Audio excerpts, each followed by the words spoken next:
The brutal signature of the illegal ivory trade may be hidden from safari tourists, but these pictures could have been taken tens of thousands of times over.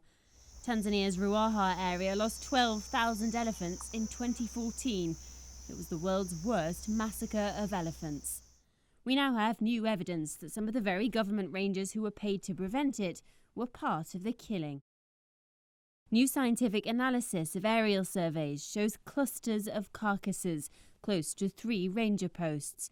The unpublished paper shows elephants dying within 500 metres of them, casting suspicion on some of the rangers themselves.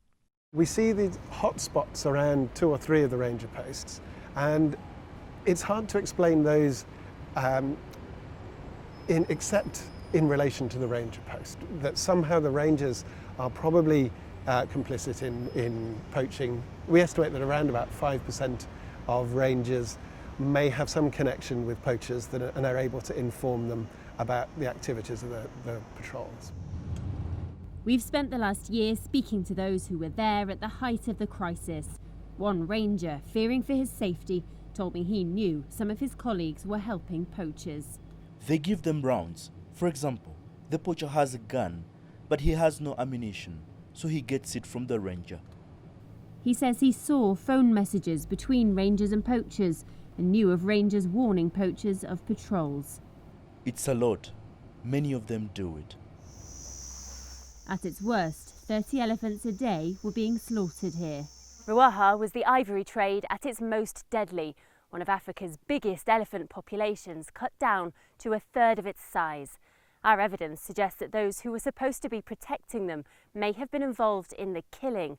And all the while, this area was receiving millions of dollars of international aid. Documents show that the United Nations Development Project helped to train and equip the rangers, funded partly by foreign aid. The project was held in such high regard that the organisation's global administrator came to visit. But the poachers were working with impunity.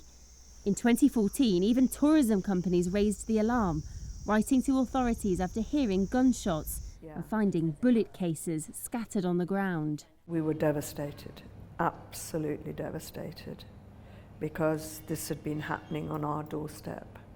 And Ruaha had always been renowned for its elephant population. What happened in Ruaha is part of a global scramble for tusks, fueled by the ivory markets in Asia and threatening elephants' very survival. Across Africa, many millions of dollars of aid are spent fighting it. It's not about whether the money has been spent on new vehicles or workshops or night vision binoculars, but it's what impact has that expenditure had.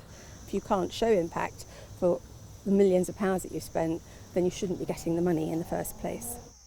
We have contacted the United Nations Development Project and the Tanzanian authorities, but they haven't yet responded. It is said that elephants never forget, but if the killing continues, elephants themselves may become nothing more than a memory.